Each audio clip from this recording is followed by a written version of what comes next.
Hey guys, I'm Janet on occasion, and today we're playing the Total War Warhammer II Battle Replay. So this one is a community cast sent in by LightningStrikes, and it's quite a cool one. So, well, there's a Chilla in it, and I think in my book that immediately makes it really cool. So, yeah, make of that what you will. So, Malekith on a dragon. So he's on Seraphon. Absolute nightmare. They're against Skaven, by the way, if that wasn't clear from the thumbnail or the, the title of the video or whatever. Anyway, they're against Skaven. And so Gaze of Malice on Malekith is just such a cheap way of killing some pretty good units. Skaven, not a lot of armor on them generally, so Gaze of Malice is a very affordable way to murder them.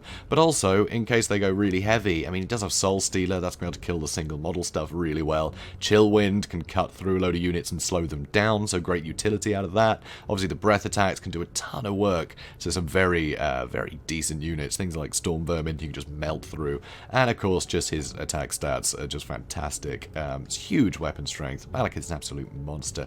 Also, I believe, does he have the thingy? No, he doesn't.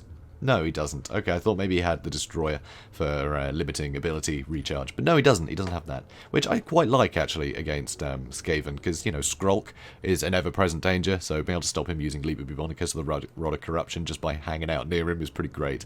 So I do like that. And you can kind of afford to take one Liber Bubonicus. Because, yeah, if you get a good Soul Steal, you can get the health back. So that makes Malekith even more deadly, It's not just the damage he deals, but he can also get health back with Soul Stealer, which is very scary. But anyway, also he has some Corsair handbows, which are awesome. I love these guys. Really good against both armored and armored units, to be honest. Like, they don't have a huge amount of AP, but it adds up very quickly. These guys are very formidable. They can run away from stuff they're shooting at, which is awesome. Some other Corsairs in the front line for that anti-infantry. Definitely helps against Skaven. Also, a load of Bleak Swords and Dread Spears mixed in. And, it's all cheap. Most of this is really cheap, but of course it has to be, because, I mean, look at this. A Death Hag on the altar, that's expensive, but also very deadly. Really good poison and anti-infantry and good weapon strength. That's going to be really good for dealing with pretty much anything in the Skaven roster, except, Rat Ogres and Hell Pits, I guess, but even then, the poison helps, and she can do a lot of damage. Immune to Psychology causes terror. Terror is not something you want to have to deal with, and there's 3 big terror-causing units on the field here. So, very cool. Also, Chilla great breath attack, can do a lot of damage. But also, it's just a big scary monster with good armor piercing. So, yeah, charge that into a Plague Furnace or something, and it's going to get torn apart. So, very cool. Also, Frostbite means you're not going to be able to get away very easily, which is very nice. So, scurry away. Try scurrying away when your legs are frozen. Yeah, try that. Anyway, also some Harpies. So, Harpies obviously good for, stopping cannons, which there are none, actually, here, which is interesting. So here, Skaven Slaves in the front line, a mixture of those. Also, a couple of Rat Ogres. Or is it just the one unit of Rat Ogres? Just the one unit of Rat Ogres, okay. Also, a load of Plague Monks for the anti-infantry. They're definitely going to do well against the sort of cheaper front line that, this build has to offer. So they're going to get some good work done. Also, some Plague Monk Center Bearers. These guys are great at dealing with very elite infantry, of which there are none. There's no elite infantry here. It's all pretty affordable. So suddenly, these guys aren't going to be able to pay for themselves straight off the bat. So that's, it's a gamble, but against things like Hargoneth Executioners, which are usually very good in this matchup, purely because, I mean, they're just so armoured, and there's not a lot of affordable armour piercing, apart from things like Rat Ogres, which you can focus down with missiles pretty easily. It's tough. So this was a bold pick, but I've got to commend that. I love to see a bold pick. Also, a load of Slingers in the back, really cheap, but that damage can add up. It can do a lot of damage to things like Witch Elves, which is really nice. But again, no Witch Elves, so another curveball here. Hell Pit Abomination, obviously, is going to do a ton of damage. Hopefully, we can see the Hell Pit fighting, the Chilla at some point. But here, Tretch! What?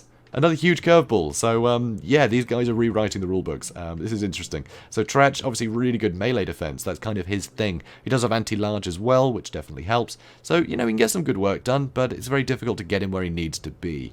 That's one problem with Tretch. It's very difficult to really get where you want him, because he's on foot, he's pretty slow, and he doesn't have the reach of Skrulk, with Liber Bubonicus, so he's really got to get to something to kill it. But the main thing with Tretch is he won't die in a hurry, and that's the main thing. You don't want that leadership penalty as the Skaven, so going with a survivable general is not a bad idea. He's also got some Storm Vermin. The Storm Vermin are going to hold up very well against this front line. They'll be able to get a lot of damage in. It's going to take a long time, because they're not the most sort of offensive units, but they're very defensive, so they'll win eventually.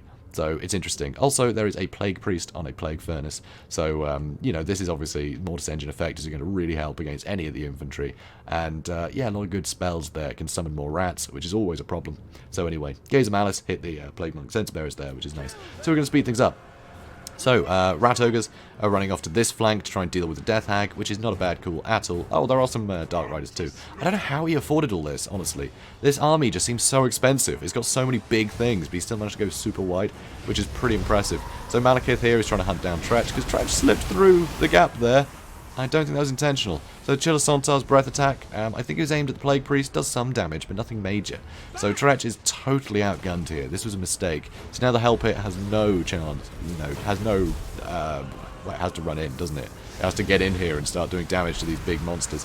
But this is tough. This is not good for Tretch. This is not where he wants to be at all. But the front line has buckled incredibly quickly in the middle. You can see the Dread Spears are really suffering. Dread Spears over here are really suffering. But the Death Hag actually managed to get rid of the Rat Ogres with very little problem, because she was backed up with spears. But of course, you know, the Plague Monk Sensor Bearers are going to have no problem dealing with that stuff. So the Harpies and the Dark Riders managed to get in the back and do some work. So Tretch is shattered already, with all the terror on the field.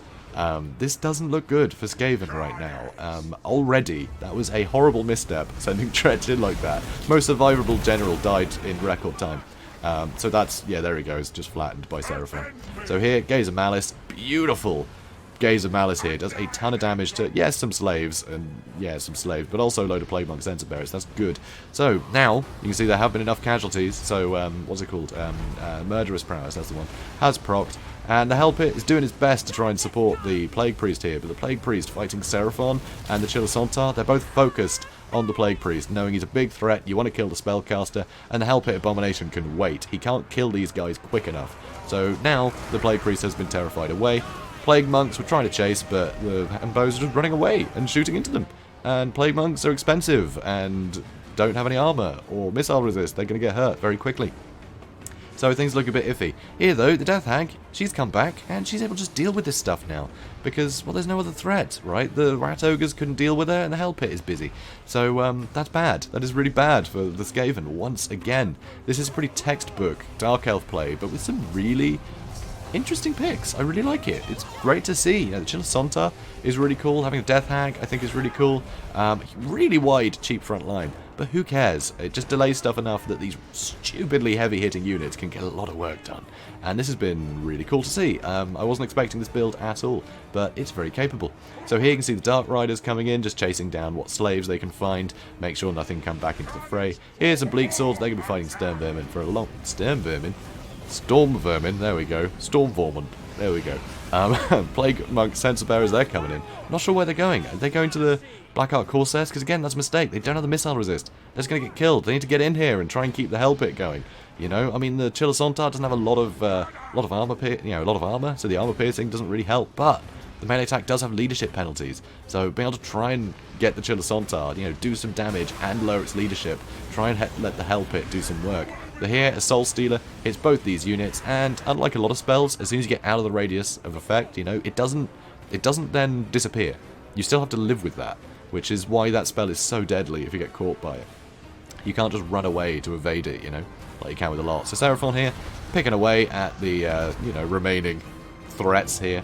So in the middle, you know, the Hell Pit Abomination's still fighting. Chilla Sontar taking a load of damage, but it's just refusing to go down. And now the Death Hag is going to come in to support. Still a load of Storm Vermin. These Plague Monk Sensor Bearers, they're just playing into the Dark Elves' hands here. They're just chasing down something that can just kill them forever. Though they are wavering, so now Scurry Away is in effect. So they're getting a speed boost. But obviously, you only get that when you're wavering or broken. So, yeah, they weren't going to hold much longer. So that's a pity. Malekith terrifying away what he can. These Plague Monks now, same position, just getting shot at as they run. And Chilla Sontar's managed to survive all this nonsense. Breath attack from point blank range. That was superb. That was absolutely superb. Beautiful way to finish. A nice little, nice little accent there. Just, yeah. Crossing the T's, dotting the I's. I love it. So, Pyrrhic victory. I think that was wonderful. I think that was a really, really bold pick by the Skaven forces there. But that's the kind of irritating thing about the Dark Elves now, is there's so many ways the Dark Elves can go, because everything they have is really cost effective. Just everything in their roster, if used correctly, can do its job brilliantly. They have very few flaws, if any. So it's tough, you know, they can come at you with so many different builds. It's difficult to counter that, you know. So Rigson here, he brought something that would have been great at dealing with sort of a heavily armoured front line. And it just didn't pay off, you know. He was expecting more money in the infantry, but all the money went into the big units, the big killers, you know, the Chilla Sontar, Malekith, the Death Hag, and very little was spent on the front line.